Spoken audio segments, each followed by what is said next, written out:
Jadi di situ udah ada 2 cacat gitu. Cacat yang ketiga di situ ada PSI gitu kan. Jadi 75 triliun yang terbuang untuk IKN Heeh, itu sampai saat ini ya, itu hanya terpakai untuk kontennya beberapa konten, creator. creator ya termasuk itu selebriti grade A itu ya kan. Terus, glamping beberapa pejabat sama motor-motoran sama, karnaval baju adat itu aja kan. Saya pernah tanya nih sama Caimin, "Caimin gimana gini?" "Jangankan elu, anak gua aja marah sama gua gitu, mau apa kalau dia udah ngomong gitu, gua bukan anaknya ya."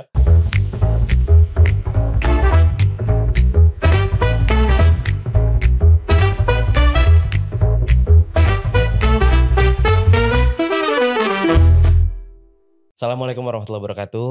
Kembali lagi di podcast yang selalu cetar membahana, yaitu podcast Kebangkitan Bangsa. Tepuk tangan dong. Weh. Oke, saya memperkenalkan diri terlebih dahulu. Saya Najmi Muntazar Rabbani, Wakil Ketua Harian DPP PKB. Dan podcast kali ini kita kehadiran tamu yang luar biasa. Yang kita kenal sebagai Bang Semi, not a slim boy. Halo, mana sih kameranya itu ya? Ya, Oke, halo halo. semuanya. Bang Semi, Halo Caimin. ah, izin. Ini barisan perjuangan yang sudah pernah mengawal Oke. kemenangan atau kekalahan kemarin ya, Oh iya. Caimin. Lumayan lah nomor 2 lah. Nomor 2 ya, nggak lobet-lobet. Enggak lobet. Bang Lumayan lah. Semi, cerita sedikit Bang Semi, asal dari mana atau lagi sibuk apa? Asal maksudnya suku? Eee Boleh eee, asal dari keluarga baik-baik, sukunya Enggak, boleh. kalau gue sih sebenarnya kalau besarnya memang di Pulau Jawa ini, lahirnya di Ah, Bandung, ah, tetapi memang secara kesukuan kita rasnya ras Batak ya, Batak Karo, Batak. gitu. Jadi kalau sehari-hari sebenarnya saya profesional, saya mengelola perusahaan di bidang IT, Wah, tapi kebetulan memang dari dulu dikenal juga suka ngelucu. Jadi zaman stand up comedy coba ikut-ikutan ternyata lumayan lucu juga, lucu lumayan juga. lucu. Bahkan ada yang nawarin kontrak di TV waktu itu ya. Terus diterima, Jadi Bang? ya akhirnya jadi selebriti grade C lah ya. Kalau grade A kan Skuter? ya grade C lah. Kalau grade A itu kan Raffi Ahmad, Iya. jadi Kobuse. Pokoknya yang di dalam-dalam pemerintah lah itu Iya. ya. Itu yang grade A. Grade B itu kayak kayak Panji, Ernest gitu. Oh, Abang C? Ya saya C gitu. Oh, Ya ada yang kenal saya tuh yang bener-bener cinta stand up comedy. betul. Jadi saya itu orang yang lebih dikenal karyanya dibandingkan namanya. Wih, Waduh, menghibur paten. diri. Itu Bang ya, tadi aku bilang ada istilah skuter. Iya, iya, Selebriti kurang kurang terkenal itu, terkenal, ya. tapi karyanya terkenal, Ya, kita saya tahu. saya sih tidak merasa itu, saya cukup dikenal, Cukup dikenal. tapi di kalangan-kalangan tertentu. Abang Gitu. ini kemarin sudah mengawali perjuangan bersama Caimin juga ya? Iya, saya sampai ikut Caimin tuh ke Jember, ke Jogja, Wah, respect. respect, satu pesawat tuh sama Caimin. Ada kenangan apa Bang yang kira-kira bisa diceritain Ya, sedikit? Caimin orangnya ternyata hafal nama dan lumayan kenangannya itu ini, waktu itu kan bikin Seniman Bersatu. Ah, Sebenarnya gini dan Abang loh, salah satu ininya ya, ya, perintisnya ya? ya waktu itu. Jadi sama Aji juga yang sekarang di sini. Ya. Jadi waktu itu prinsipnya, eee, memang harusnya seniman itu selalu jadi counterpart penguasa sih, harusnya Mmm, nggak masuk gitu. Tapi dalam rangkaian Pilpres yang kemarin, saya kok harus kayaknya harus terjun nih, karena saya sebenarnya, eee, tidak ingin pemenangnya itu yang sekarang jadi menjabat, saya tidak ingin. Karena, lagi-lagi saya ulang-ulang, karena di situ ada Prabowo. Saya ikut demonstrasi tahun 98, gitu kan. Saya tidak melabeli diri saya aktivis, tapi waktu itu lagi tingkat akhir, nggak ada kerjaan, ada demo ya ikutan aja. ah, Nah, terus sebagai orator dianggap, bisa menghidupkan suasana ya saya orasi. Orasinya gaya stand up di sembilan comedy. delapan tuh Bang? Ya 98. Jadi saya nggak mungkin lah dengan latar belakang seperti itu, saya memilih Prabowo sebagai presiden. Kalau Budiman Sujatmiko, ya itu urusan dia gitu. Kok kok baru kenalan udah tajem-tajem dikit Ya ini ya? gitu. Eee eee, di situ ada Prabowo, di situ ada Gibran yang kalau tidak ada, istilahnya, eee, cawe-cawe di MK nggak bisa maju juga, gitu kan. Jadi di situ udah ada 2 cacat gitu. cacat yang ketiga di situ ada PSI gitu kan. Jadi Ada apa dengan PSI? iya, itu nggak perlu penjelasan. Oke. Jadi seperti itu. Jadi, ini saya harus turun. Jadi, saya melihat ada beberapa kesamaan visi saya dengan pasangan Amin ini gitu. Oke. Misalnya harus meninjau ulang IKN. Iya. Dari ketiga paslon yang mau meninjau ulang IKN itu cuman paslon Amin ini, paslon satu. Positioning-nya jelas ya? Ya posisinya. Oh ya, walaupun nggak semuanya setuju gitu ya. Heeh. Caimin sendiri, ada beberapa manuver politiknya di masa lampau yang saya nggak setuju, tapi dalam hal ini ya saya berpikir pragmatis, ya itu. Dan terbukti kan hari ini IKN juga bingung, yang katanya mau keberlanjutan juga bingung mau ngelanjutin IKN kayak gimana, karena uangnya nggak ada gitu kan. Jadi seperti itu, jadi memang waktu itu ya daripada menghambur-hamburkan uang APBN sampai 75 triliun Iya. dan cuman jadi tempat untuk ngontennya influencer kan, jadi IKN itu Glamping ya, glamping. 75 triliun yang terbuang untuk IKN Heeh. itu sampai saat ini ya, itu hanya terpakai untuk kontennya beberapa konten, Creator. creator ya termasuk itu selebriti grade A itu ya kan. Terus, glamping beberapa pejabat sama motor-motoran sama, karnaval baju adat itu aja kan. Dan dengan 75 triliun itu terlalu besar gitu. Oke. Dan yang oksimoronnya ini terakhir ini ya, ini melanjutkan bahwa sebenarnya IKN ini perlu ditinjau ulang, bahkan sekarang ya, kayak kebingungan kan, ini gimana nih, mau Iya. lanjutin atau enggak, ini kepala otoritanya aja baru resign kan kemarin. Jadi sebenarnya yang mau melanjutkan aja bingung gitu. Jadi sebenarnya memang harus ditinjau ulang gitu. Ini baru kenalan tapi sudah masuk ke pembahasan. Ini Iya, aku jadi suka banget ini sama Bang Semi. lucunya tuh yang terakhir nih ya, ini ada Oke ada oke. yang lucu nih ya. Yang lucu itu di IKN itu akan ada yang investasi untuk bikin semacam taman safari di sana ya. Iya. Itu Dal lucu banget lagi. Itu tadinya hutan. oke. Hutan, terus dibabat dibabat mau dijadiin kota, terus dibikin kebun binatang. Ya udah biarin aja hutan kalau gitu. Iya iya iya iya iya. Jadi sebenarnya jadi IKN ini adalah sesuatu kebingungan. Sebuah kebingungan dari yang nggak tahu ya, mungkin Jokowi nafsu banget pengen bikin legacy sehingga membuat sesuatu yang terburu-buru. Oke Bang, kalau bahas soal IKN, ini kan pastinya sudah melalui perencanaan Mmm, yang matang ya, supposedly mhm. dalam sebuah kebijakan di level negara, apalagi memindahkan ibu kota, artinya kan harusnya sudah ada, rincian aktivitas, pagu anggaran, dan lain sebagainya. Berarti menurut Bang Semi dengan mengatakan tadi ini adalah simbol kebingungan, artinya dari perencanaannya pun sudah Ya nggak tahu apakah itu kebohongan atau, istilahnya, sesuatu yang tidak bisa diprediksi, tetapi sampai oke, saat ini kan tidak ada investor. iya iya. Oh dulu bukannya udah ada ini Bang, Ya investor kan gagal dari semua, sampai hari ini yang keluar untuk IKN adalah dari APBN yang 75 triliun itu. berarti yang waktu itu Ya nggak investor. jadi kan sampai hari ini, nggak ada kan. Artinya gini loh, kalau saya ya, Oke, setelah pilpres ini ya, semi setelah pilpres. Ketika pilpres saya pengen, Caimin jadi wakil presiden bukan jadi Menko loh, yang saya iya. pengen ya gitu Iya kan. iya iya iya. Walaupun akhirnya jadi Menko ya, itu kan, itu keputusan Caimin yang buktinya anaknya sendiri ada yang nggak terima gitu. Saya pernah tanya nih sama Caimin, "Caimin gimana gini?" "Jangankan elu, anak gua aja marah sama gua gitu, mau apa kalau dia udah ngomong gitu, gua bukan anaknya ya." Iya iya iya. Tapi, waktu itu Anies jadi presiden. Saya ingin ketika itu mengawal itu. Tapi misalnya mereka menang, tentu point of view saya terhadap mereka, sikap saya terhadap mereka akan berbeda. Semi memandang seorang capres dan cawapres dengan semi memandang, presiden dan, wapres itu beda. Iya, Calon dan, presiden itu pasti beda. baik. Karena kalau calon pengen kita Prabowo kalah, Anies yang menang. Tapi kan kenyataan politiknya Prabowo yang menang. Iya. Prabowo yang menang. Nah, pandangan saya juga akan berubah terhadap Prabowo dan Anies. Anies kan sekarang bukan siapa-siapa. Kalau saya mau mengkritik Anies kebijakan apa yang bisa dia telurkan? Tentu saya akan mengkritik Prabowo. Dan Baik. saya berharap karena Prabowo yang udah menang, saya berharap Prabowo ini berhasil. Iya, Karena kalau Prabowo berhasil, saya juga yang enak. bangga. Bukan bangga, saya nggak perlu bangga-bangga. Bangga itu kalau bagi saya, bangga itu kalau kita ada kontribusi terhadap keberhasilan orang. Oke. Kalau tidak ada, kontribusi terhadap keberhasilan orang tuh cukup senang aja. Saya terhadap timnas tidak ada kontribusi. Jadi kalau dia menang saya senang, nggak bangga. Oh. Kalau saya pelatihnya saya bangga. Ah, itu orang Indonesia kadang-kadang kayak gitu aja nggak ngerti ya. Iya. Cara bersikap aja nggak Ini ngerti. ini filosofis juga Iya sih, iya Bang, iya. ya. Artinya kalau Prabowo Prabowo berhasil, kita sebagai rakyat Indonesia enak dong. Iya. Tapi kan sekarang nggak berhasil. Jadi kalau misalnya pendukungnya bilang bahwa, "Wah lu kalah lu."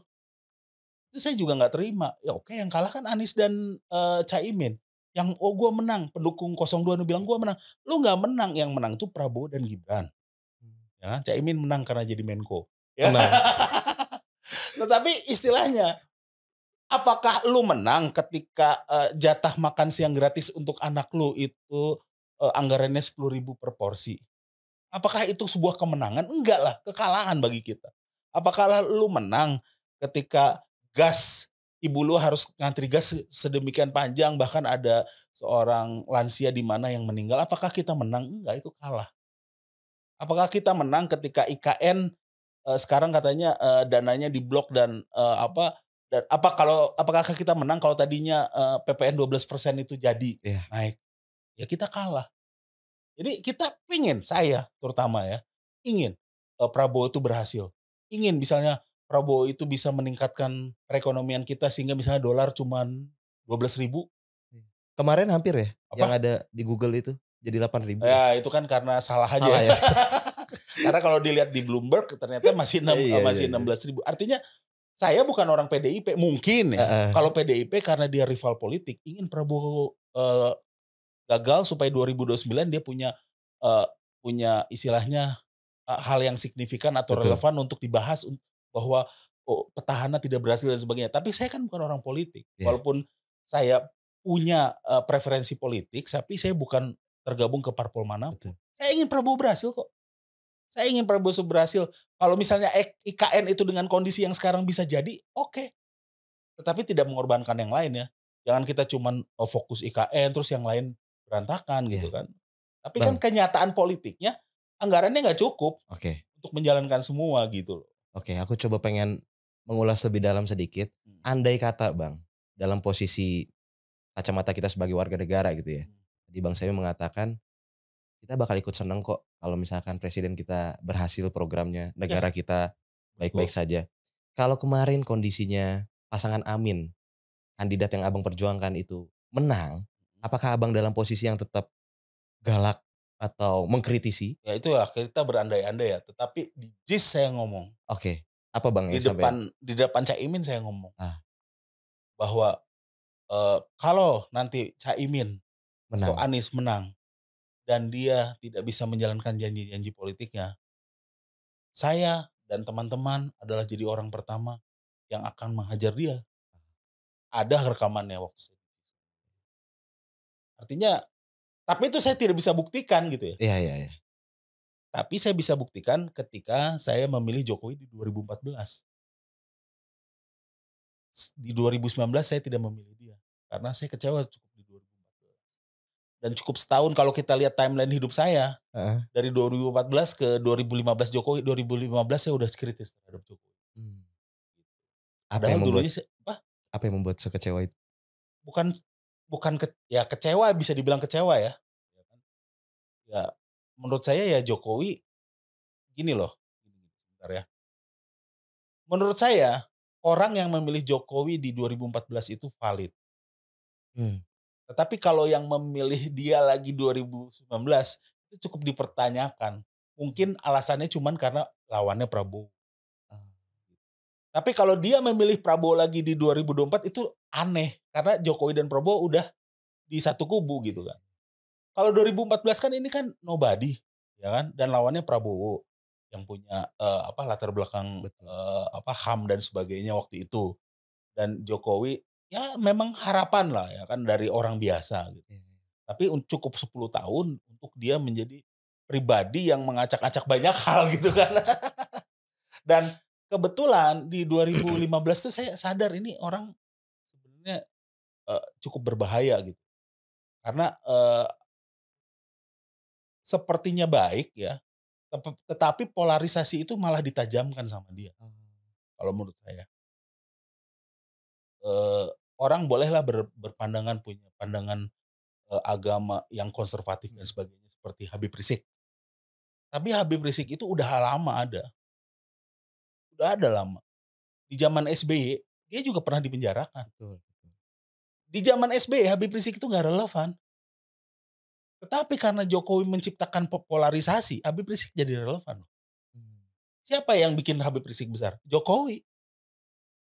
Itu loh sebenarnya gitu. Jadi, ada hal-hal tertentu yang menurut saya ya menurut saya itu salah satu tokoh polarisasi ya Jokowi, kalau menurut saya. Iya. Di 2014 Bang kalau kita ingat ketika Pak Jokowi akan naik sebagai capres gitu ya, frame media itu sangat Ya, sangat bahkan aktivis-aktivis ya saya katakan termasuk aktivis media, para, ya orang-orang yang di isu-isu menggeluti di isu demokrasi gitu ya, bahwa Jokowi adalah kita tuh sangat ya, menjual dalam tanda kutip, ya bahkan contohnya misalnya, sekarang juga nggak kelihatan nih orang di mana Fajrul kan masuk ke dalam sistem. iya iya. Dulunya waktu zaman SBY dia bahkan Wah, pernah sangat keras pernah membacakan iya iya semacam iya. proklamasi di Iya iya depan iya. tugu, proklamasi gitu. Enggak, artinya itu masa lalu lah ya, Betul betul. masa lalu. Tapi yang paling dekat dengan Jokowi terakhir manuvernya adalah yang di MK itu, kan. Oke. Dan itu harus diblok kan. Mmm. Makanya waktu itu ada yang apa, Garuda Biru peringatan darurat. Iya. Itu sebenarnya isu-isu yang di rakyat mulai mulai mulai sadar bahwa ini manuvernya Jokowi. Karena waktu itu saya ikut demo. Mmm. Saya ikut demo karena takut macet akhirnya saya naik taksi online. Mmm. "Bang mau ngapain ke sana?" "Mau demo karena taksi." "Oh iya Bang, ini harus didemo nih." Nah, saya iseng nih nanya sama tukang taksi online-nya. Mungkin kalau demo-demo yang sebelumnya misalnya Omnibus Law, terus pelemahan KPK, mereka kurang relate ya. Iya. Terus saya tanya nih sama si tukang taksi online ini, "Bang tahu nggak demo hari ini buat apa?"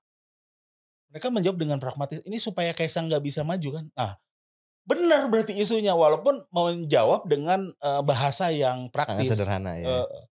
Artinya di kalangan rakyat kalau dibilang grassroots itu silent, apa yang dibilang apa, Silent majority? majority itu pasti ke 02, enggak, terakhir ini demo-demo yang terakhir ini banyak juga yang dukung loh. Iya iya iya. Apalagi udah, eee, yang gas kemarin atau yang pagar laut. Bayangkan yang pagar laut itu ada tokohnya seorang nelayan atau seorang apa, yang ngomongnya pinter banget ya, Iya iya. kelihatan sebagai Viral. viral seperti orang yang terpelajar gitu Betul ya. betul. Ya mungkin terpelajar juga memang profesinya nelayan gitu. Iya. Tapi prinsipnya orang-orang di grassroots ini, orang-orang di akar rumput ini juga udah mulai gerah juga gitu. Mungkin yang dulunya itu juga pemilih 02 mungkin. Mungkin ya, kita belum survei secara tapi kan artinya yang ngantri gas itu, ya Iya. kan artinya kalau memang sebarannya secara distribusi normal berarti 58% yang ngantri gas itu pemilih 02 gitu. Mmm. Ada yang bilang itu urusan LPG itu cipta wacana aja tuh Bang, bener nggak? Saya kurang tahu, itu lagi-lagi kalau kita percaya soal teori konspirasi. Kenapa sih Iya. orang suka teori konspirasi? Karena teori konspirasi itu teori yang paling seru kalau dibikin film gitu loh. Iya iya iya Tapi iya. harusnya kalau masyarakat melihat apa yang di depan mata. Betul. Gas ini susah Heeh. kemarin, ya udah ini berarti ada sesuatu yang nggak benar gitu pengelolaannya, artinya ada coba apakah itu didesain atau apa ya yang penting masyarakat sekarang susah apa, cari gas itu aja kan. Tapi sekarang udah Iya ya, mulai lancar lagi ya. alhamdulillah ya. Nah ini Bang, kaitannya soal tema podcast kita kali ini sebenarnya ini kan sudah melewati masa 100 hari pemerintahan Prabowo Gibran. Kita baik yang pernah ada di barisan 01, 03, ini semua harus dan patut mengakui bahwa presiden kita adalah Pak Prabowo Subianto. Betul, Dan dinamika akhir-akhir ini tuh cukup pelik dan menyita perhatian, Bang. Kalau aku kasih contoh, baru kayaknya belum nyampe seminggu ya. Pertama kita dihebohkan soal menteri desa yang menggunakan kop surat, Kementerian ya Desa ya untuk melakukan kegiatan yang sifatnya cukup personal gitu ya. Itu juga cukup menyita perhatian publik.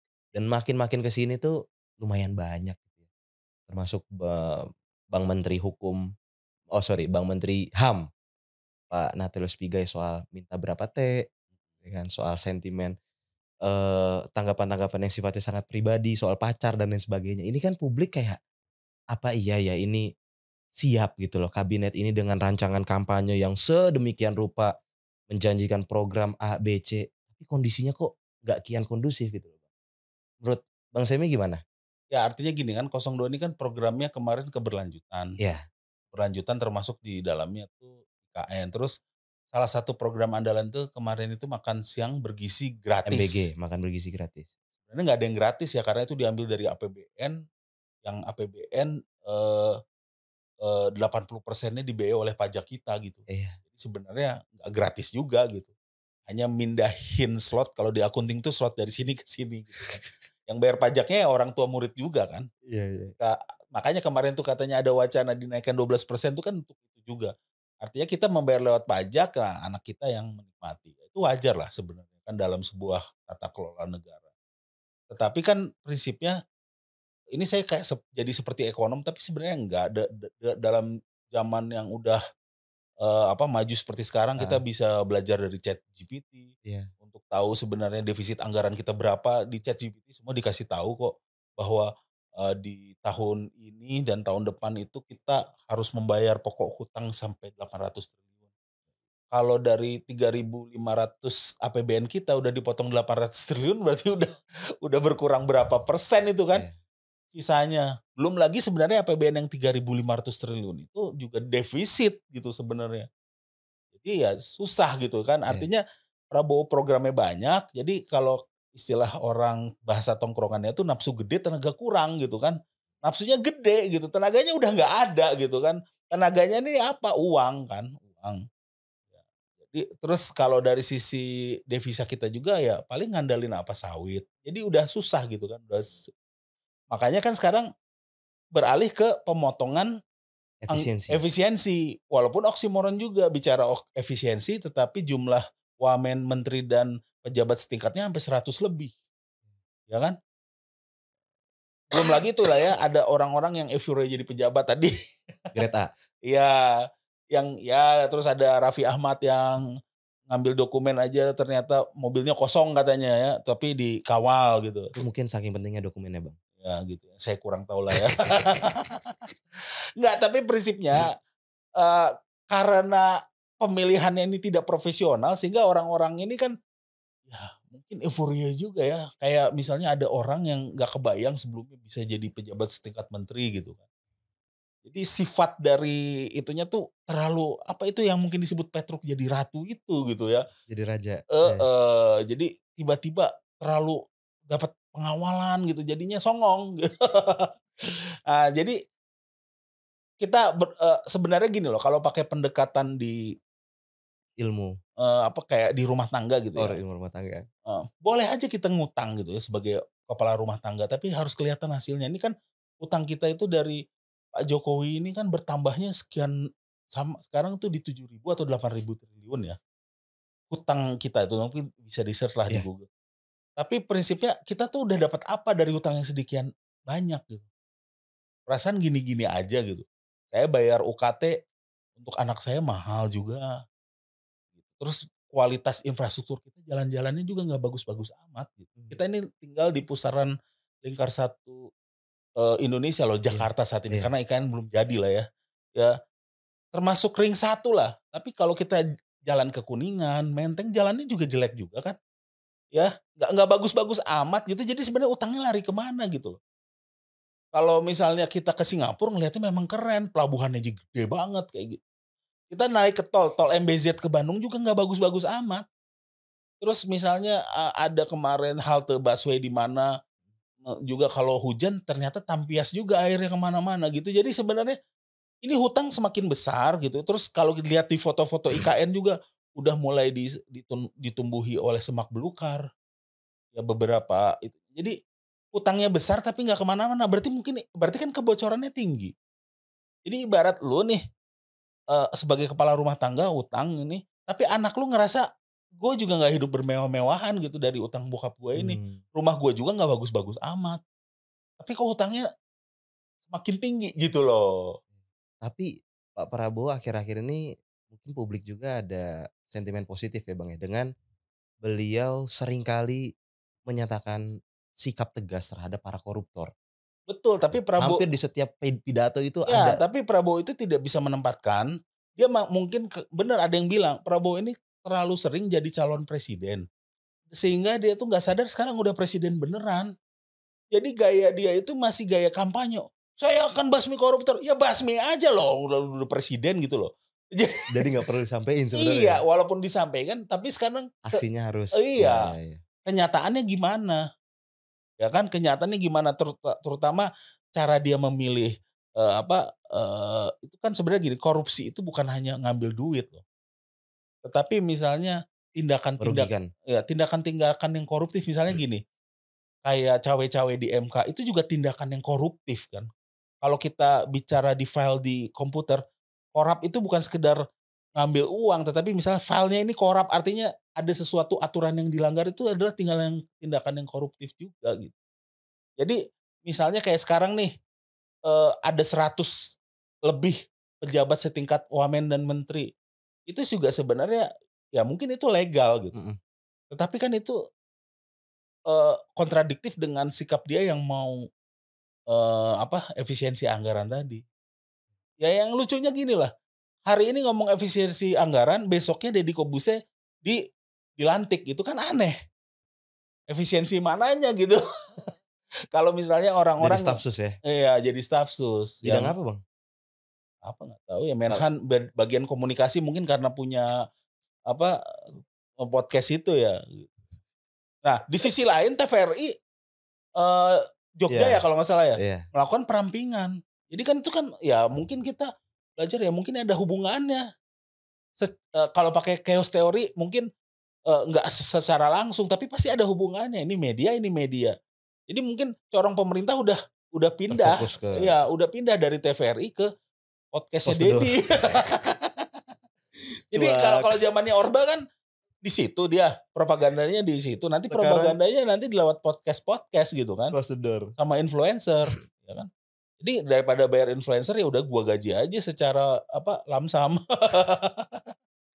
Ini, Ya gitu. eee, 100 hari ini kan cukup banyak tadi Bang ya, peristiwa per peristiwa yang kita, eee, baik yang mereka melek di politik maupun yang tidak melek akhirnya tuh aware, oh ternyata fase transisi antar pemerintahan, antar presiden itu seperti ini Mhm, dinamikanya gitu. mhm, Tapi kan kita juga berkaca dengan hasil survei. Ini aku coba mhm, buat ini aja Bang ya, kita buat, eee, objektif dari survei lembaga LSI, Lingkar Survei Indonesia, kepuasan itu sampai 81,4% terhadap 100 hari kerja kabinet pemerintahan Prabowo.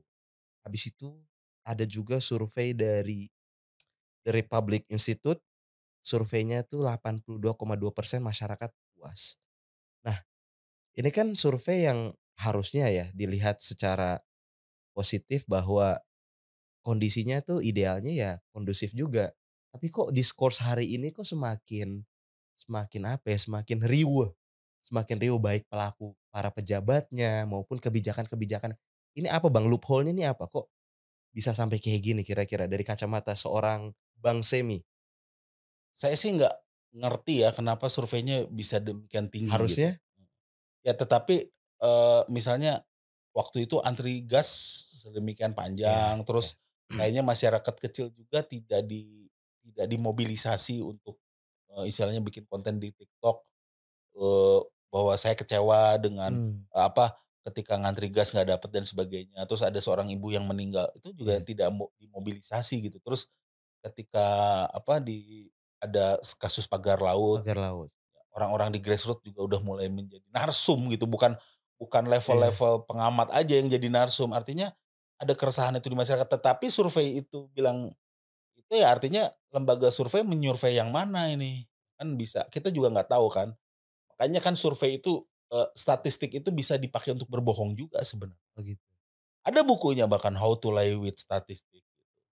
Makanya ada jokes juga bahwa statistik itu kalau diibaratkan, baju itu seperti bikini katanya. Kenapa? Dia itu menunjukkan lekuk-lekuk tubuh wanita, hampir semua lekuk tubuh wanita, bikini. Tapi menyembunyikan bagian-bagian yang penting. Jadi apa, jadi, statistik itu gitu. kalau dipakai untuk berbohong. Iya iya. Iya Kayak benar. 80% ini saya juga tidak baca ya datanya Iya. seperti apa, tapi 80% ini apa gitu. Terus pertanyaannya apa gitu kan. Oke. Pertanyaannya tuh apa gitu, bahwa menjadi sebuah kesimpulan bahwa 80% itu puas dengan pemerintahan Prabowo tuh pertanyaannya seperti apa? Apakah pertanyaan Anda puas? Ya yes or no atau gimana gitu loh. Apakah ada pertanyaan lain? Tapi kalau misalnya kan ada yang namanya leading question. Iya. Jadi, pertanyaan yang memang Terbuka, iya. diarahkan untuk jawabannya tertentu gitu. Saya kan nggak Mmm. tahu formnya seperti Iya. apa gitu. Coba nanti kita lihat lah Bang ya. Ya kita nggak tahu, Iya. tapi, sekarang makanya kita lihat yang apa di depan mata. Oke. Yang di depan mata bahwa dolar itu kayaknya sudah menyentuh new normal di 16.000. Dulu kan kalau menyentuh 16.000 Itu kita, udah wah, ini kan sebenarnya bahaya. Ya kan kalau dolar udah menyentuh new normal, terus ternyata ada perampingan di, misalnya di tubuh, BUMN lembaga, kementerian lembaga. kementerian dan lembaga gitu kan, ada perampingan. Artinya kan duitnya lagi kurang nih, ya kan? Itu aku denger Bang, dan ini valid ya Mhm, sepertinya. Di sejumlah kementerian itu sampai AC pun mhm. dimatiin beberapa. Itu untuk penghematan listrik. Beberapa pegawai di-WFH-kan supaya supaya ya, ada biaya yang ditekan. Tapi kita kemarin Bang ngelihat cukup viral ya ini, mungkin Bang Semi juga pernah udah lihat, videonya. Yang seorang penyiar radio, dia Ya, sampai nangis gitu Bang ya, ya yang RRI mana ya? RRI ya. Yang, acara terakhir kan? Iya, itu ada curhatan hati yang cukup dalam bahwa kok di semangat perampingan atau efisiensi anggaran ini malah kelas menengah juga yang terdampak. Iya, itu kan artinya Tadinya apa, semangat programnya untuk makan bergizi gratis, anak-anaknya bisa makan siang gratis, ini malah bisa berdampak mereka tidak bisa makan malam bersama iya, keluarga. makanya sebenarnya kan, ini kebijakan yang tidak populis sehingga butuh buzzer itu untuk melawannya kan. Karena sebenarnya ya mungkin lembaga survei itu saya bisa tuduh juga lah saat ini, mungkin dia bagian dari buzzer itu. Yang secara kenyataannya dirampingkan, ya puas dari mana sih? Dan sebenarnya itu ada multiplier efeknya juga kan ke ekonomi yang dibangun oleh, misalnya pedagang atau apa di sektor swasta atau Iya, di sektor privat, di sektor yang lain pengaruh kan, berarti kan mereka nggak belanjanya juga jadi kurang gitu. Kalau belanja kurang berarti kan ekonominya turun gitu. baik. Pedagang juga ter-impact gitu, mau mau apa karena nggak ada duitnya mereka gitu kan. Jadi kan gini loh, memang sekarang okelah wamen dan menteri itu, cuman 100 orang kalau eee dikasih mobil satu orang 1 miliar juga cuman 100 miliar. Memang kecil sih kalau dibandingkan dengan APBN kita, tapi kan ada multiplier Efek, efeknya. Efeknya itu apa? Ketika itu dia harus punya kantor lagi, kantornya itu harus ada pejabatnya juga, nggak mungkin kosong kan, minimal ada resepsionisnya baru kan. Terus orang itu ya kalau misalnya dia sering menjadi seorang pejabat sekarang, itu biayanya tinggi gitu kan, karena dia mobil, kenapa harus iring-iringan sih? Ya mmm, orang mobil yang di belakangnya lagi, terus nanti ada ajudannya lagi gitu. Sebenarnya kan kembalikan menteri itu ke jabatan sebagai pembantu presiden, bener-bener pembantu presiden kalau bisa tuh ya, tinggalnya di asrama aja udah. Kerjanya menteri. di situ, nggak usah lagi sebenarnya yang bikin mahal menteri-menteri ini apa sih? Mereka tuh harus ke sini, ke sana dikawal kan. Ya kan ngeresmiin ini udah nggak usah lagi acara-acara seremoni kayak gitu. Dan itu inline loh Bang dengan apa yang Pak Heeh Prabowo sampaikan bahwa heeh kegiatan yang sifatnya seremonial, heeh, kegiatan kunjungan, nah studi banding, FGD dan lain sebagainya itu dihilangkan. iya dihilangkan tetapi kenyataannya dia berpikir ke sana nggak? Kalau misalnya berpikir maju sebenarnya kalau efisiensi yang dilakukan kantor kantor kita orang swasta, mau Iya, efisiensi, kita kan nggak sekarang ya udah banyak nih manajer, GM, bahkan level C pun mhm, kalau kita ke kantor-kantor yang, sifatnya startup itu nggak punya ruangan, yang ada mmm, working space, bareng ya? bareng. Level CTO, saya nih level CTO Mmm, di kantor mmm, saya nggak punya ruangan, saya punya working space bareng-bareng. karena budget. Karena budget dan karena memang nggak perlu juga. Oh iya, Ya karena saya banyak WFH juga heeh. makanya seperti itu kan kalau meeting-meeting juga banyak di luar sambil dinner meeting atau lunch meeting kayak gitu kan sebenarnya. Nah, tapi kan kalau ini kan sekarang menteri punya ini, punya pengawal, punya meja yang segede gitu yang masih ada ukir-ukiran Balinya itu loh. Artinya kan sebenarnya ya kalau memang lu efisiensi ya berpikirlah efisiensi. Apalagi waktu itu tuh ada tuh Budiman Sujatmiko mau bikin apa bukit algoritma. Iya, Pemusatan teknologi itu udah nggak apa, relevan. nggak relevan. Silicon Valley aja ditinggalin. Jadi orang-orang tuh sekarang tuh, dia malah mau bikin Silicon Valley baru di Indonesia itu kan sebenarnya gaya berpikir yang sok kritis, sok keren tapi sebenarnya obsolete gitu. Ya artinya oke kalau Prabowo mau ngomong gitu ya nyatakan dong kayak gimana. Apakah eee, tapi kalau dengan tetap memberi mobil dinas, dengan memberi tetap pengawalan untuk menteri-menterinya berarti nggak inline. Mmm, Dan itu besar itu biaya protokoler itu besar gitu, besar. ya kan. Sekarang itu dari sisi itu aja ya, pikirannya tuh masih istilahnya kalau pakai istilah sekarang masih boomer kolonial banget kan. Mmm, Kalau di apa, di di kantor-kantor pemerintahan tuh, ya kursi depannya sofa 2 baris. iya iya. Dari situ aja kelihatan ini, wah ini kantor ini, kantor, tapi kalau kalau kantor-kantor apa, kalau tempat-tempat yang modern kan nggak ada sofa 2 baris di depan itu. Cuman kantor pemerintahan ya, Betul betul. kursi, sofa 2 baris depan. Dari situ aja kelihatan gitu, bahwa diberikan privilege untuk nah sedangkan kalau misalnya kalau pakai terminologi di Amerika, menteri itu bukan disebut minister tapi secretary of. Jadi memang tugasnya tuh cuman ngebantu presiden gitu. Kalau sekarang kan itu jadi Asistensi bagian ya? bagian bagian bagian apa sih, bagian, eksekutif untuk bagi-bagi kue kan. Sehingga kebanyakan menteri itu di ditempati oleh jabatan-jabatan elit partai. Sehingga udah jadi rahasia umum bahkan akhirnya kementerian-kementerian itu jadi cash cow untuk partai tertentu. Makanya dari dulu misalnya PKS ya, korupsinya di waktu itu di Sapi, karena waktu itu lagi megang Kementerian Pertanian. Terus misalnya Nasdem korupsinya di BTS karena menterinya lagi, Kominfo, kayak gitu kan. Akhirnya kementerian-kementerian ini jadi cash cow-nya untuk partai karena pendekatannya itu, pendekatan elit-elit yang disimpan di situ. Jadi kalau memang Prabowo ngomong gitu, tetapi kenyataannya dia masih menempatkan elit-elit di partai-partai itu, Iya, ya itu omon-omon sih. omon-omon. Omon-omon karena ya kalau mau mau gitu ya ekstrim gitu. Mmm, Nah, belum lagi di yang kabinet sekarang itu ada orang-orang yang sebenarnya bukan nggak capable mah banyak orang nggak capable. Tapi sebenarnya bukan pada porsinya dia bicara. Misalnya, misalnya. Pak Hasim itu siapa selain adiknya Pak Prabowo? Kenapa dia seolah-olah tahu semua apa yang, akan dilakukan oleh pemerintah? Dia bukan bagian dari pemerintah Beliau utusan khusus presiden, Bang. sekarang. Bidang SDM kalau nggak salah ya. Coba nanti saya cek. Ya tapi artinya itu melebihi kekuasaannya lah, Iya. Pak Dasko. Wakil Ketua DPR. Ya tapi kan dia bagian legislatif. Terus kenapa istilahnya Pak Prabowo akan begini, seolah-olah jadi jubir pemerintah, itu aneh itu.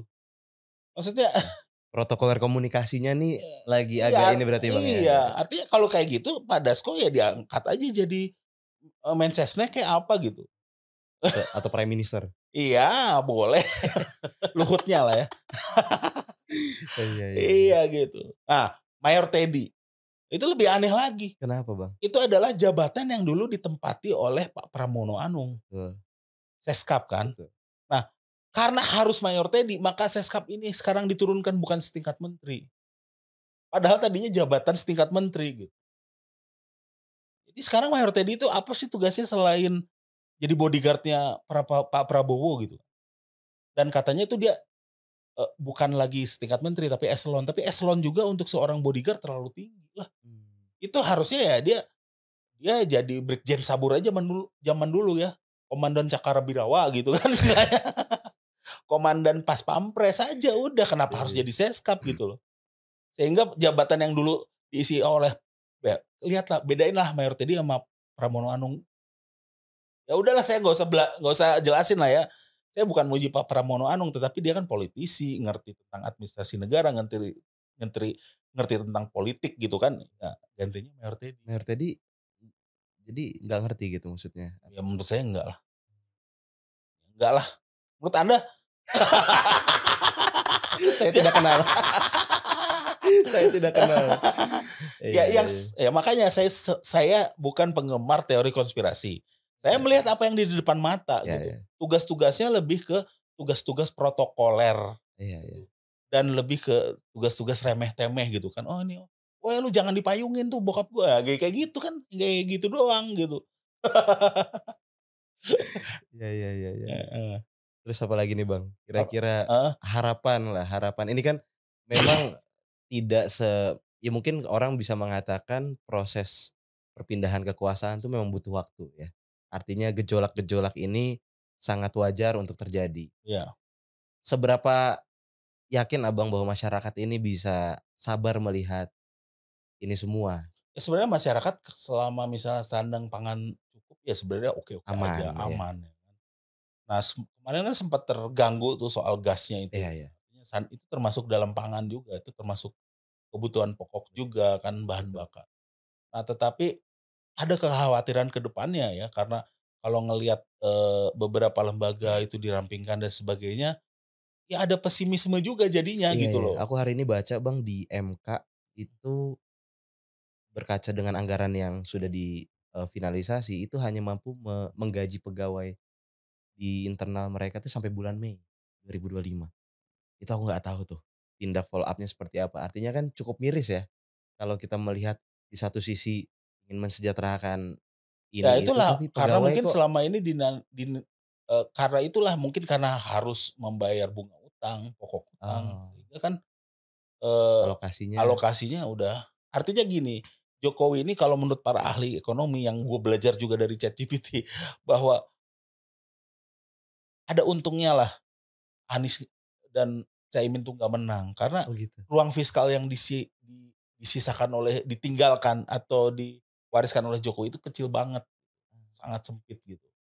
Sehingga ya siapapun presidennya akan susah gitu, karena ada jatuh tempo utang kan, Mmm, kalau misalnya orang nagih hutang itu kan nggak nggak nggak mau lihat siapa presidennya, tetapi ini ya presiden Indonesia yang sekarang, iya iya iya. pemangku eksekutif tertinggi di Indonesia, lu harus bayar gitu kan. Itu loh isi sebenarnya, tapi ya intinya sih saya balik lagi bahwa sebenarnya saya ingin Prabowo itu sukses, Berhasil. berhasil. Dan gini loh, harusnya Eee, kayak Jokowi itu dibikin nggak relevan aja deh. Nggak usah lah diundang-undang ke podcast kayak gini nih, nggak usah lah Jokowi nggak usah ada di kursi ini. Terus kayak Najwa Shihab ngundang Jokowi itu nggak penting banget gitu, apa. Yang ada kan, cuman akhirnya dia cuci tangan dan bahkan nyalahin Pilpres bahwa gerakan, Adili Jokowi itu gerakan orang-orang sakit hati Pilpres kayak gitu. Mmm. Jadi jawab-jawaban yang nggak penting orang-orang nggak relevan juga lah dia diundang kayak gitu. Jadi Oh mulai mulai hadir ya beliau ya di hadir nggak, podcast-podcast? katanya sih Najwanya yang diundang, gitu Oh. kan. Tapi itu, ditayangkan di mata Najwa di Ah, Narasi TV. Tapi prinsipnya itu adalah kita fokuslah terhadap isu-isunya betul yang hari ini yang terlihat. hari ini terlihat bahwa misalnya kayak kemarin jangan juga, kita mendiskreditkan demonstran. Misalnya Betul. kita, demonstrasi pagar laut, demonstrasi 12% itu nyata kok isunya. Iya. Jadi jangan bilang bahwa itu mau makar lah, mau menjatuhkan Pak Prabowo, nggak ada itu. Kalau kita maunya itu isunya selesai gitu, pagar laut itu diusut, siapa sih yang bisa ngeluarin sertifikat segitu ya di laut loh ya, Iya. ya kan? Terus misalnya isu PPN 12% kita mau itu nggak jadi, ya mungkin ya akhirnya nggak jadi dan dialihkan seolah-olah katanya itu ke, barang mewah saja, padahal itu sebenarnya ngeles ya. Karena untuk barang mewah kan udah ada slotnya PPNBM. Artinya itu bagian dari ngeles walaupun gitu artinya kan perjuangannya berhasil. Jadi bukan kita nggak ingin Pak Prabowo turun di tengah jalan, enggak kalau gua mah. Mmm. Kita ingin isunya dikawal. Betul. Nggak ada yang ingin Prabowo turun, karena kalau turun juga gantinya Gibran, ya udah Prabowo aja gua bilang. Abang dari tadi jarang nyebut Pak Wapres loh. Iya itu punchline-nya. Iya, Sekalinya disebut. iya Pak Prabowo. Mmm. Ya udah kalau dipikir ya sekarang gini loh, kalau bicara-bicara, kemungkinan terburuk gitu, Prabowo atau Gibran ya saya sih Prabowo lah. Memang saya dulu ikut demo 98, Pak Prabowo masih ada kasus HAM yang belum terselesaikan sampai hari ini. Tapi kalau disuruh Gibran, ya enggak rela juga saya. Bang, ada sempat apa, Hmm. kita melihat rapor-rapor, para kabinet ya. Ada yang dapat rapor merah, ada yang dapat rapor bagus. Abang sempat lihat itu? Aduh, Ada salah enggak. satu ya pusat studi lah, Mhm. yang merah itu yang layak di-reshuffle, yang hijau Oh. itu yang layak dipertahankan. Kira-kira ada nggak pandangan secara subjektif Abang ngelihat menteri-menteri Prabowo Gibran hari ini yang mana yang kira-kira perlu ada evaluasi? Dan saya yakin nih, tidak salah satunya Caimin. Karena Caimin adalah menteri dengan tingkat popularitas paling tinggi dan Ya. tingkat kepuasan ini ya, citra positif ya, paling tinggi. Iyalah ini Alhamdulillah. podcast PKB masa enggak. Tum, izin tum. Enggak, tapi sebenarnya Prabowo harus melakukan sebuah tindakan yang menurut saya Tegas. lebih ekstrim Oke. dari sekedar reshuffle. Apa Bang? Kalau reshuffle kan artinya diganti. Kalau ini udah dipecat aja dan nggak usah diganti, jadi dipangkas aja setengahnya gitu loh. Ya kan misalnya apakah benar Wamen itu perlu ada, terus kayak Kementerian HAM dan Kementerian Hukum. Hukum itu dipisah gitu. Mmm, Itu malah menciptakan kebingungan juga sebenarnya di bawah itu kan. iya iya. Instrumennya memang belum Bayangkan kan sesiap orang itu. waktu itu bahkan yang Kementerian HAM tuh belum punya kantor gitu kan. Kan dia ya mungkin Zoom meeting kok apa gitu kan. Jadi sebenarnya jadi lucu juga waktu itu tuh banyak menteri yang nggak punya, yang bingung mau ngantor kemana karena dipecah tapi sebenarnya belum lagi sekarang kan ya banyak lah ya. Artinya saya harusnya meminta Pak Prabowo tuh lebih ekstrim lagi. Mmm, Jangan reshuffle, ya udah dipangkas lagi aja gitu. iya. Kembalikan ke eee, ke jumlah menteri yang sebenarnya efisien. Kan dia ngomong soal efisiensi. Ini pesan khusus nih berarti ya ke Pak Presiden ya. Heeh. Ya udah Mudah-mudahan nggak ada waktu yang terlambat lah. Jadi iya kalau iya iya. misalnya dia berani pangkas saya sih seneng-seneng banget. Dan Abang ada di barisan Pak Prabowo. Iya, ya saya sih di barisan rakyat. Kalau Iya, Prabowo istilahnya menelurkan sebuah kebijakan yang oke bagi rakyat kenapa nggak support. didukung? Ya dia udah menang. Betul. Artinya gini, 58% rakyat Indonesia nggak peduli masalah HAM dia. Ya udah kita harus terima. Mmm, Ada masalah HAM dia ada, tapi 58% nggak peduli. Nggak peduli mungkin gara-gara dikasih bansos sama Jokowi gue nggak tahu gitu. Tapi intinya itulah kenyataan politiknya gitu. Tetapi, aspirasi-aspirasi di masyarakat itu jangan langsung dibungkam ya. Misalnya yang kayak PPN 12% itu kan benar, iya. buktinya dia juga nggak berani sahkan kan. Ini sempat rame juga Bang ya, Mhm, waktu yang tadi Abang mention itu soal Indonesia darurat, peringatan darurat dengan logo warna biru gitu ya. mhm. Sekarang juga sempat muncul tagar Indonesia gelap Ya yang ya, logo warna, yang ada apa nama istilahnya itu pentol. mhm. Pentol itu singkatan dari tuntutan-tuntutannya. Ya itu bikinan si Budi bukan Intel kalau nggak salah ya. Oh iya, Mhm, nih pentol tuh coba, pentol tuh yang pertama polisi diberesin, reformasi Polri harus oh sorry, hapus impunitas dan tindak tegas polisi korup. E-nya energi buat rakyat, kembalikan LPG subsidi buat rakyat, SDM jangan bagi-bagi tambang. mhm. N-nya naikkan tarif hidup rakyat, jangan potong anggaran pendidikan, kesehatan, dan transum.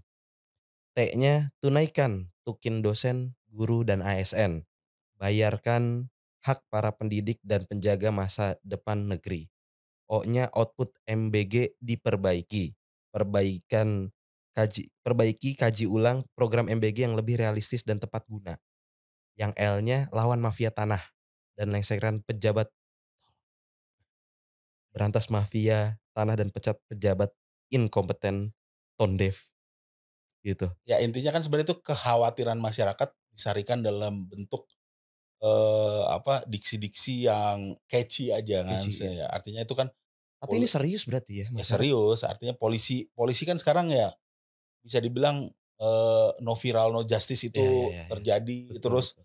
satu hari satu istilahnya, satu hari satu kegoblokan polisi itu ada gitu ya. Jadi belum selesai masalah yang ini, polisi bikin kasus Oknum Bang, oknum, tapi selama 365 hari itu ada terus kasusnya ganti-ganti kan, kalau dikumpulin jadi iya, satu artinya bukan oknum lagi, yang oknum itu mungkin lembaganya jadi iya iya. oknum gitu. Waduh, Karena gini kan KPK aja sekarang udah mandul bisa dibilang ya.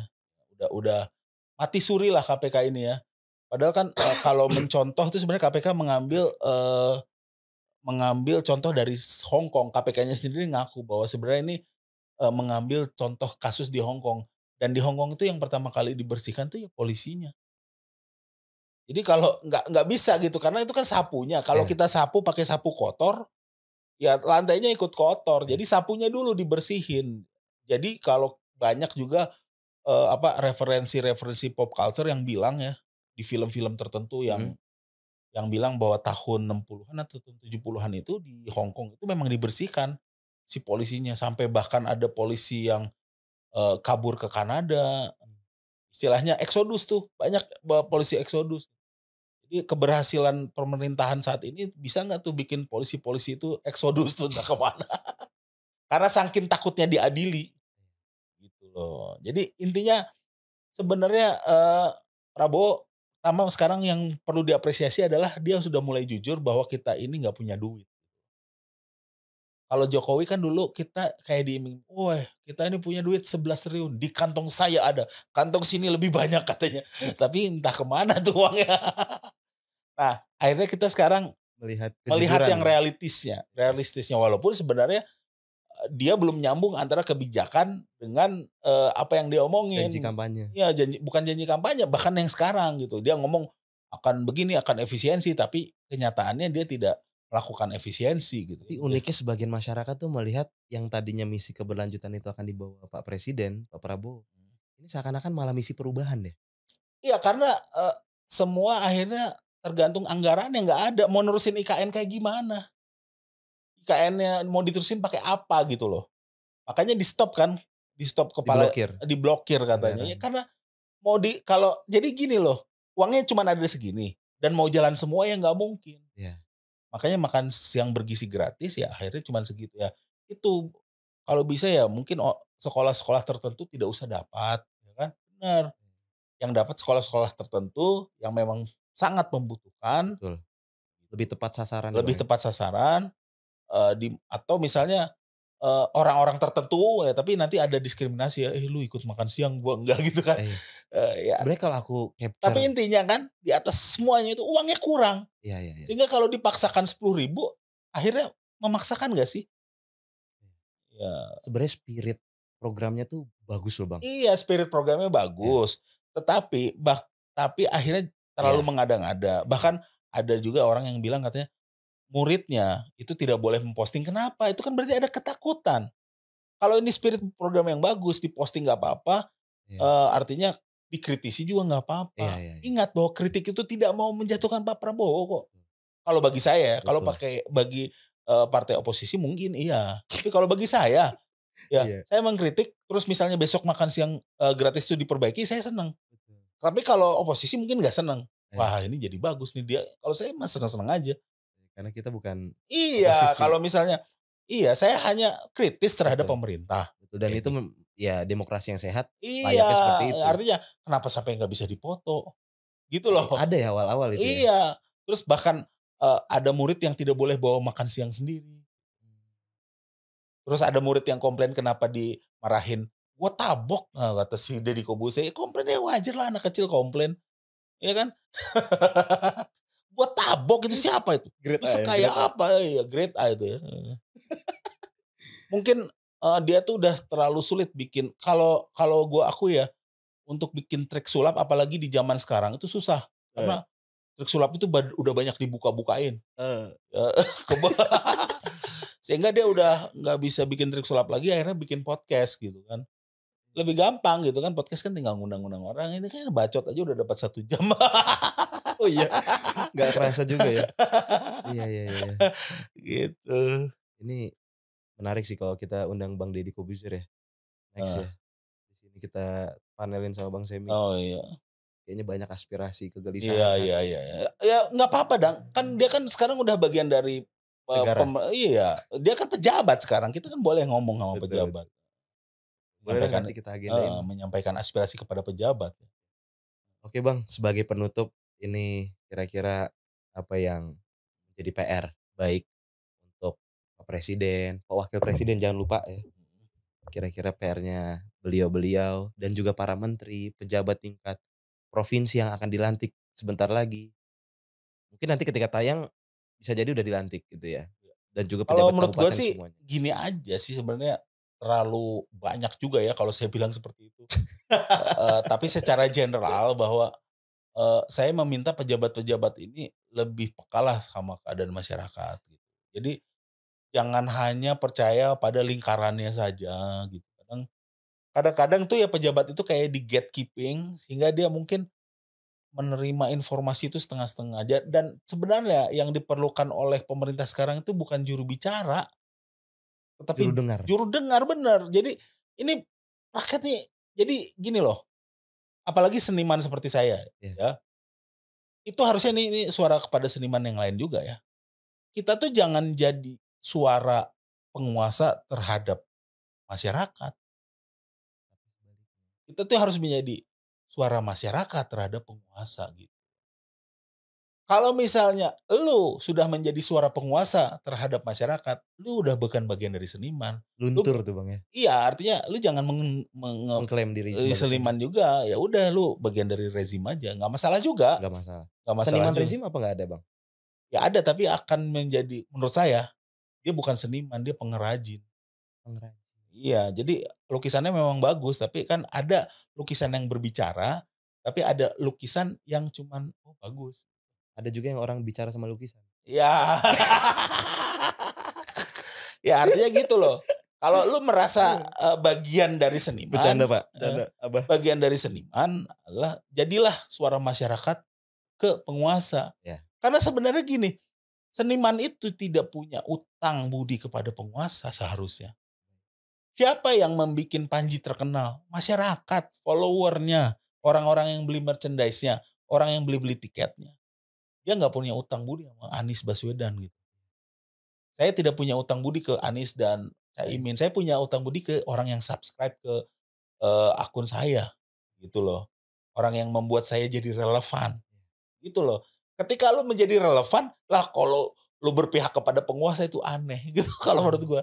kacang Nah lupa kulitnya gitu ya. iya, jadi makanya mungkin orang-orang seperti itu harus terutama yang grade A ini kalau akhirnya kan, tugasnya diambil grade C kayak gua gini gitu.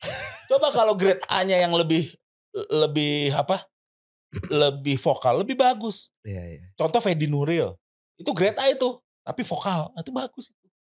Heeh, artinya bagi saya kalau dia melakukan tugas itu saya senang-senang aja gitu. Gue bisa fokus di usaha gua gitu.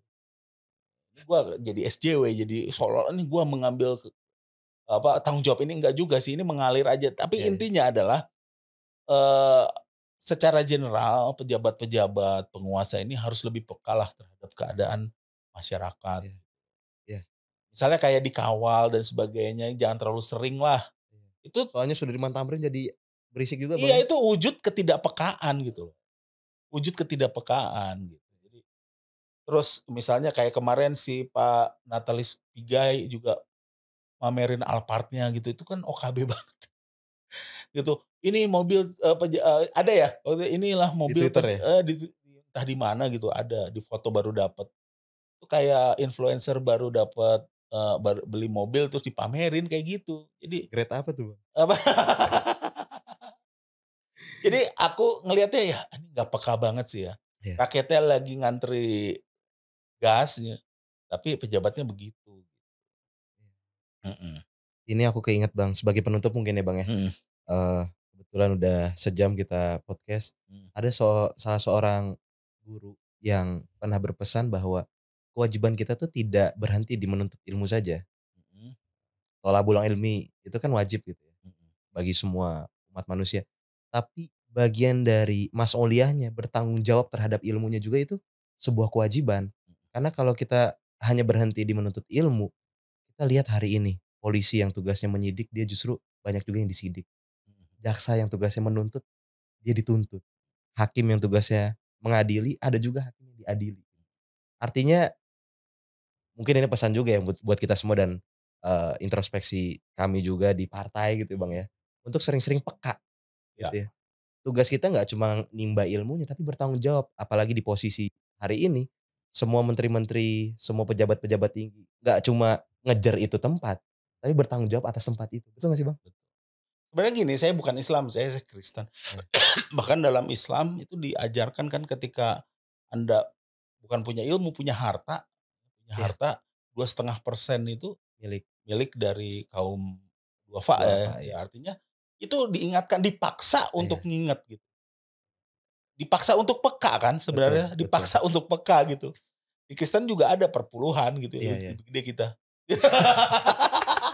Enggak, jadi kita dipaksa untuk betul betul. mengingat itu. Nah, Iya harusnya itu juga kalau kalau menurut saya, kalau bukan hanya diterapkan terhadap wealth juga, iya tapi terhadap knowledge iya gitu. iya. Kalau misalnya punya knowledge juga, Harus iya, dua dibagi setengah gitu. persennya itu milik kaum duafa gitu loh. Oh, iya iya. Sehingga ya itulah mungkin yang terjadi gitu ya, Kak, Iya iya. di kita ini knowledge-nya tuh udah mulai bias ke Iya mana-mana. iya. Saya tuh kalau lihat TikTok tuh agak sedih juga gitu. Kenapa? Yang konten-konten yang viral tuh banyaknya yang Joget-joget? bukan yang joget, bahkan yang, eee, informasinya juga banyak Oh, disinformasi iya gitu. iya iya. Ya itu kan harus dilawan lah, Betul betul ya itulah tugas dari podcast ini gitu. betul.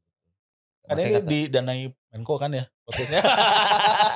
alhamdulillah berarti tersalurkan dengan baik ya, Bang, ya. Gitu. Meskipun tone-nya agak galak sedikit ini ya. Iya iya iya. Tapi kami dari awal memang menegaskan posisi, Bang, bahwa PKB itu sebagai counterbalancing political force. Jadi keberadaan kami di kabinet juga untuk menyeimbangkan spirit perubahan yang Abang bawa selama ini. Ya pokoknya bacotnya mengubah dari dalam lah ya. Iya, iya. Karena kalau mengubah dari luar tuh sulit sekali gitu kan. Ada kaidah kan "ma la yudrakukuluhu la yutrokuluh." Kalau kita nggak bisa ambil semuanya, jangan ditinggal semuanya juga. Dan itu mudah-mudahan Ya kita tunggu menjadi aja iya iya. 2029 lah, heeh. Dan harapan baik ini juga para pemirsa tidak hanya disematkan pada ketum atau, pimpinan podcast ini gitu ya, tapi Heeh, juga kepada seluruh pejabat negara, iya warna apapun ya, Bang, ya. iya. Ya kita menitipkan pesan, harapan gitu ya. Saya jujur, Bang, tidak menduga podcast ini sedaging itu, Bang. Ya karena saya melihat Abang, eee, ya mungkin akan lebih banyak kritik-kritik yang sifatnya oposisi gitu ya. Tapi ternyata kalau dilihat-lihat kritiknya ini justru sebagai warga negara yang sangat peduli gitu loh. Iya, ya ya terpaksa aja sih kayaknya. Terpaksa Iya. karena kalah ngomongnya harus wise. Iya iya iya. Kalau menang gimana, Bang? Ya enggak juga sih karena, saya bukan di tim ses juga waktu itu, hanya Betul di betul. bagian Seniman Bersatu yang Iya. mendukung. Iya iya. Ya intinya kami berterima kasih Ya, Bang Semi, mudah-mudahan semangat yang Bang Semi sampaikan dalam 1 jam kita diskusi juga bisa ditularkan siap siap. kepada khalayak masyarakat dan umat, gitu ya. Mudah-mudahan banyak Bang Semi yang lain juga hadir karena podcast ini. Siap Dan siap ini siap. semua demi keberlangsungan negara kita tercinta yang Amin amin mudah-mudahan makin maju. amin Bukan amin. begitu Bang Semi? Amin Amin. amin. Oke, teman-teman semuanya, para pemirsa, terima kasih, sudah menyimak podcast Kebangkitan Bangsa kali ini. Sangat menarik, 1 jam yang cukup daging dan tentunya tentunya mudah-mudahan di kesempatan lain kita bisa banyak diskusi lagi sama Bang Semi dan juga rekan-rekan lainnya, gitu. Jadi ditunggu episode selanjutnya. Terima kasih sudah menyaksikan. Mohon maaf apabila ada kata-kata yang kurang berkenan. Bang Semi, terima kasih sekali lagi. Ya sama-sama. Akhirul kalam, terima kasih.